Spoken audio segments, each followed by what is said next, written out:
আজকে আমি রান্না করব বর্ষার রানী ইলিশ আলু বেগুন দিয়ে। আর আলু বেগুন দিয়ে ইলিশ মাছের তরকারি বন্ধুরা খেতে হয় দুর্দান্ত মজার। আমাদের বাজার থেকে কিন্তু অনেকগুলো শাঁচা মাছ আর ইলিশ মাছ এনেছে। মাছগুলো কিন্তু একদম টাটকা আর ফ্রেশ। আর বাজারে এখন কিন্তু ইলিশ মাছের প্রচুর দাম।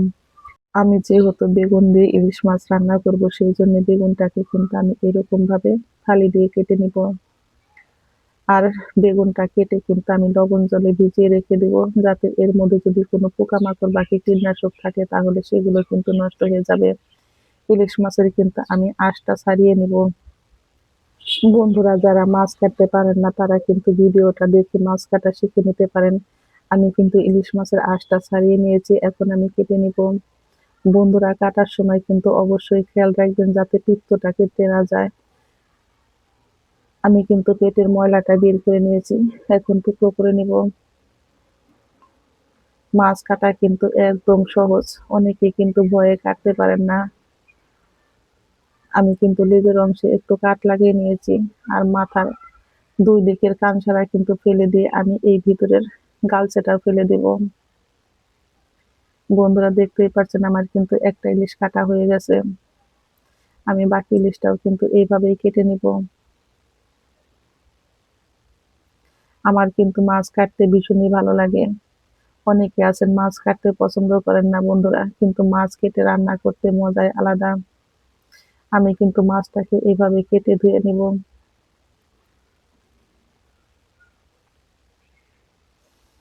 মাছটা আমার কাটা হয়ে গেছে, এখন আমি ধুয়ে নিব। মাছটা ধুয়ে আমি জল ঝরিয়ে নিয়েছি, এখন এর মধ্যে দিয়ে দিব স্বাদ মতো লবণ, হলুদের গুঁড়া, মরিচের গুঁড়া, মশলা দিয়ে কিন্তু এখন আমি মাছটাকে বেশ ভালো করে মেখে নিব।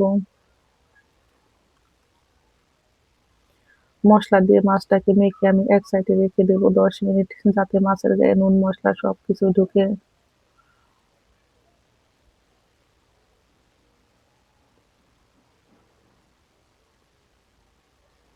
আমি একটা মশলা তৈরি করে নেব। এখানে নিয়েছি অল্প পরিমাণে একটু হলুদ, নিয়েছি হাফ চামচ পরিমাণে লাল লঙ্কার গুঁড়ো, আর দিব আমি হাফ চামচেরও কম ধনিয়ার গুঁড়ো, হাফ চামচ পরিমাণে লবণ।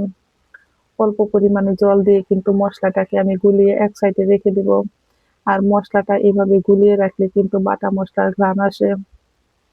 চলে যাব চুলায়, কড়াইতে দিয়ে দিব অল্প পরিমাণে সর্ষের তেল। তেলটাকে আমি বেশ ভালো করে গরম করে নিব। তেলটা আমার গরম হয়ে গেছে, এখন আমি একে একে মাছগুলো দিয়ে ভেজে নেব। যেহেতু আমার সকালবেলা রান্না তাড়াহুড়ার, এইভাবে ইলিশ মাছের তরকারি রান্না করলে কিন্তু খুবই অল্প সময়ে রান্না হয়ে যায়। মাছগুলো আমার এক পিঠ ভাজি হয়ে গেছে, এখন আমি উল্টে দিব।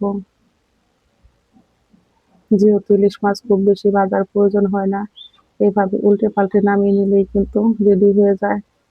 মাছ ভাজি হয়ে গেছে, এখন আমি চুলাই থেকে নামিয়ে নেব। মাছ ভাজি তেলের মধ্যে দিয়ে দিব কেটে রাখা বেগুন। অল্প পরিমাণে লবণ দিয়ে বেগুনটাকে কিন্তু আমি মাছ ভাজি তেলের মধ্যে খুব সুন্দর করে লাল লাল করে ভেজে নিব। বেগুন ভাজি আমার রেডি হয়ে গেছে, চুলাই থেকে নামিয়ে নিব। এখন আমি আলুগুলো ভেজে নিব। আলু আর কাঁকরোলটা কিন্তু আমি একসঙ্গেই ভাজি করব।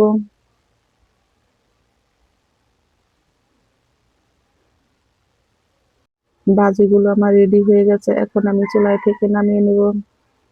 চুলাই থেকে নামিয়ে তেলের মধ্যে দিয়ে দেব ফোড়নে কালো জিরে আর কাঁচা লঙ্কা চেরা।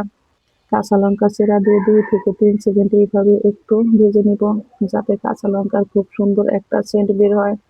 আর এই সেন্টের জন্যই কিন্তু ইলিশ মাছের তরকারিটা খেতে এতটাই পরিমাণে মজার হয়। লঙ্কা ভাজা রেডি হয়ে গেছে, এখন আমি দিয়ে দেবো সেই গুলিয়ে রাখা মশলাটা। মশলাটা দিয়ে আমি বেশ ভালো করে কষিয়ে নেব। মশলাটা আমার খুব সুন্দর কষানো হয়ে গেছে, এখন দিয়ে দেবো আমি ভেজে রাখা আলু। আলুটা দিয়েও কিন্তু আমি আবারও 2 থেকে 3 মিনিট এইভাবে একটু কষিয়ে নিয়েছি। এখন দিয়ে দেবো আমি পরিমাণ মতো ঝোল। চুলার আঁচটাকে বাড়িয়ে দেব।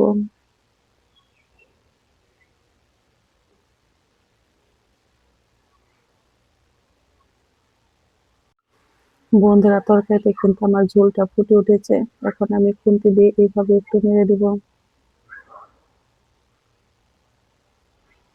আমি আলুটা দেখে নিব সিদ্ধ হয়েছে কিনা। আলুটা কিন্তু আমার একদম সিদ্ধ হয়ে নরম হয়ে গেছে।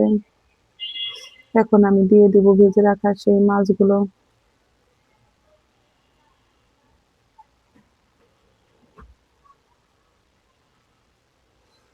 ইলিশ মাছ দিয়ে কিন্তু আমি খুব বেশিক্ষণ রান্না করব না, 3 থেকে 4 মিনিট রান্না করে কিন্তু চুলায় থেকে নামিয়ে নেব। বন্ধুরা, এখন আমি দিয়ে দেব ভেজে রাখা বেগুন। আমি লবণটা দেখে নেব ঠিক আছে কিনা। লবণটা আমার একদম ঠিক আছে। ঝটপট তৈরি হয়ে গেল আমার আলু বেগুন দিয়ে ইলিশ মাছের তরকারি। নামানোর আগে দিয়ে দিব 1/2 চামচেরও কম ভাজা জিরার গুঁড়ো। রান্নাটা ভালো লেগে থাকলে অবশ্যই একটা লাইক কমেন্ট শেয়ার করবেন। নতুন বন্ধু হলে একটা সাবস্ক্রাইব করবেন। নতুন এবং পুরাতন সকল বন্ধুদের জানাই আমি অসংখ্য ধন্যবাদ। বন্ধুরা, ঝটপট তৈরি হয়ে গেল আমার আলু বেগুন দিয়ে ইলিশ মাছের তরকারি রান্না। খেতেও হয়েছে বন্ধুরা সেই স্বাদ, দারুণ মজা।